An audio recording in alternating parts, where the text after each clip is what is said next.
안녕하세요. 빛의 교회 성도님들, 수요일 비탐성에 오신 걸 환영합니다. 기도하고 말씀 보겠습니다. 사랑이 많으신 하나님 아버지 감사합니다. 오늘 고린도전서 말씀을 보면서 저희가 자신을 내려놓고 하나 되는 공동체가 되길 예수님의 이름으로 기도합니다. 자, 오늘도 고린도전서 1장을 같이 볼 텐데요. 1절에서 9절까지는 바울이 고린도 교회에게 인사를 했습니다. 축복하고 또 격려의 말들을 했죠. 근데 사실 고린도 교회는 이 바울이 세운 많은 교회들 중 문제아였습니다. 이 교회 문제가 한두 개가 아니었기 때문입니다. 그래서 바울은 마치 부모가 사춘기 아이를 다루듯이 하나씩 하나씩 문제를 지적하며 가르칩니다. 그래서 먼저 10절에서부터 12절을 같이 읽겠습니다. 이 고린도 교회에서 일어나고 있는 첫 번째 문제를 바울이 다루기 시작합니다. 10절입니다. 그런데 형제 자매 여러분, 나는 우리 주 예수 그리스도의 이름으로 여러분에게 권면합니다. 여러분은 모두 같은 말을 하며 여러분 가운데 분열이 없도록 하며 같은 마음과 같은 생각으로 뭉치십시오. 나의 형제 자매 여러분, 글로의 집 사람들이 여러분의 소식을 전해주어서 나는 여러분 가운데 분쟁이 있다는 것을 알게 되었습니다. 다름이 아니라 여러분은 저마다 말하기를 나는 바울 편이다. 나는 아볼로 편이다. 나는 게바 편이다. 나는 그리스도 편이다. 한다고 합니다. 자, 바울이 고린도 교회에게 지적하는 첫 번째 문제는 무엇인가요? 바로 분쟁, 분열이었습니다. 서로 각자 자신이 따른 리더를 언급하면서 편을 가르고 있었습니다. 근데 참 신기하게도 이 교회라고 딱 저희가 생각하면 하나님, 사랑, 섬김 그런 게 막 넘쳐나야 되는데 현실은 항상 싸움, 다툼, 갈등이 있기 마련입니다. 그 이유가 뭘까요? 왜 세상에서도 아니고 왜 교회에서도 이렇게 분열과 분쟁이 일어나는 걸까요? 그 근본적인 이유는 10절과 12절을 통해서 저희가 볼 수 있습니다. 자, 먼저 10절 후반부를 한 번 더 보겠습니다. 여러분은 모두 같은 말을 하며 여러분 가운데 분열이 없도록 하며 같은 마음과 같은 생각으로 뭉치십시오. 바울이 이렇게 권면한 걸 보면 고린도 교회는 각자 다 다른 생각, 다른 마음을 품고 있었어서 그렇기 때문에 서로 다 다른 말을 하고 있었다는 걸 알 수 있습니다. 서로 다른 말만 하고 다른 주장만 하고 있으니 당연히 결과로서는 분열이 생길 수밖에 없었던 것입니다. 하나가 되는 건 불가능한 거죠. 그러면 이 교인들이 이 다른 마음과 생각과 다른 말을 하는 데 있어서 이 근본적인 원인이 무엇일까요? 자, 12절을 다시 보겠습니다. 나는 바울 편이다. 나는 아볼로 편이다. 나는 게바 편이다. 나는 그리스도 편이다. 한다고 합니다. 표면적으로만 봤을 때 이 편 가르기, 이것은 그냥 편 가르기로만 보이는데 이 구절을 통해서 저희는 모든 갈등들의 원인, 뿌리를 볼 수 있습니다. 그게 바로 뭐냐? 바로 이 한 단어입니다. 이 단어. 나. 내 기준, 내 관점, 내 자신만 내세울 때 싸움이 생기는 것입니다. 모든 분열과 싸움, 분쟁의 근본적인 이유는 자기 중심적인 마음입니다.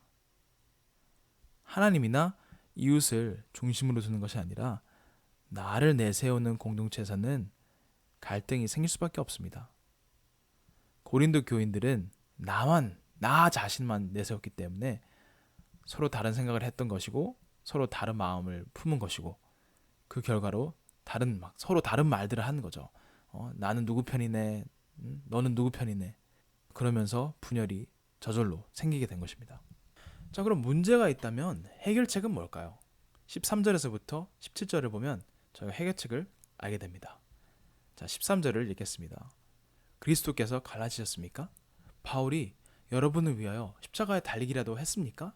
또는 여러분이 바울의 이름으로 침례를 받았습니까? 자, 여기 보면 이 고린도 교회의 어떤 사람들은 자신들이 바울을 따르는 사람들이라고 주장했습니다. 그래서 이 사람들은 바울의 추종자들, 바울의 팔로워들, 바울을 아주 리스펙트하는 그런 사람들이었습니다. 솔직히 저희가 바울의 자리였다면, 그런 위치에 있었다면, 그리고 이런 말을 들었다면 어쩌면 기분이 좋았을 수도 있습니다. 아, 나를 이렇게 잘 따르고 내 리더십의 가치를 알아봐주는 사람들이 있구나. 하지만 이 바울의 반응은 전혀 그렇지 않았습니다. 14절에서부터 16절입니다. 내가 여러분 가운데에서 그리스보와 가이오 밖에는 아무에게도 침례를 준 일이 없음을 하나님께 감사드립니다.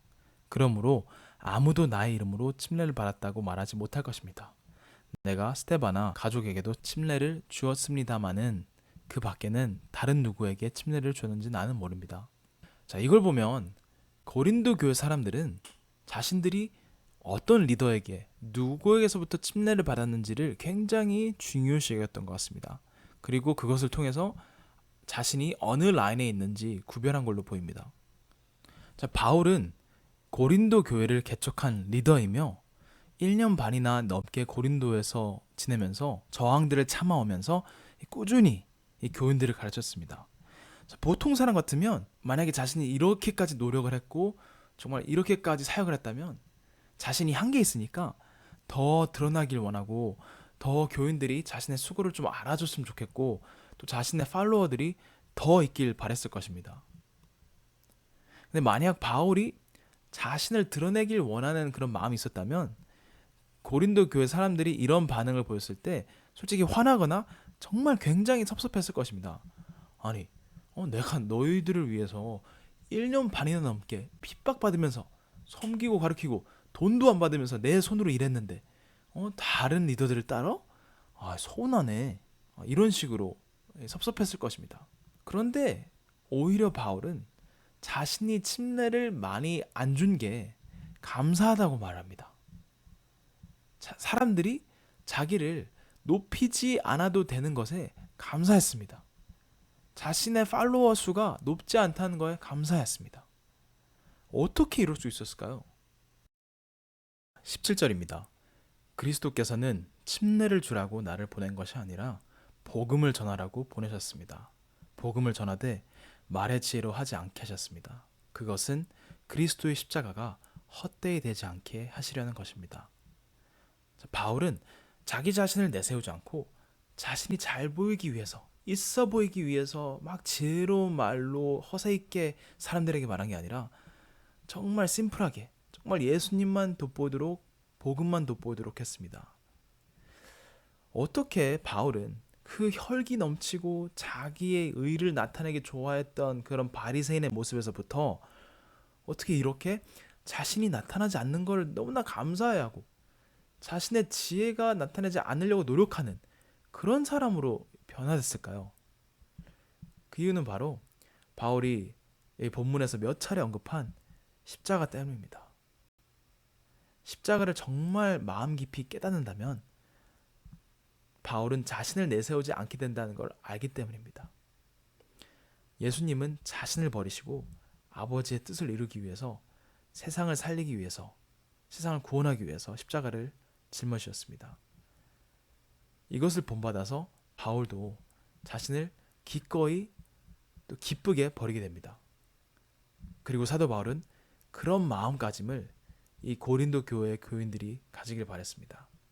자, 그래서 정리하자면 십자가를 깨닫게 된다면 나를 버리게 되고 서로 각자의 의견을 충돌하며 막 내세우는 게 아니라 복음 중심적으로 같이 생각하고 또 말하게 됩니다.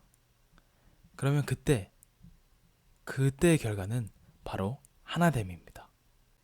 하나됨은 나를 내려놓을 때 시작됩니다. 그리고 나를 내려놓음은 십자가를 바라볼 때 시작됩니다. 다시 한번 말씀드립니다. 하나됨은 나를 내려놓을 때 시작됩니다. 그리고 나를 내려놓음은 십자가를 바라볼 때 시작됩니다. 이것을 저희 삶에서도 실천하기 원합니다. 여러분들의 삶에서, 일터에서, 가족관계에서, 교회관계에서 현재 갈등이 있고 또 다툼이 있을 수 있습니다. 하지만 그런 갈등 속에서도 그냥 계속 나 자신을 내세우는 게 아니라 십자가를 묵상하면서 복음 안에서 하나가 되기를 힘쓰시는 여러분들이 되시기를 예수님의 이름으로 축원합니다.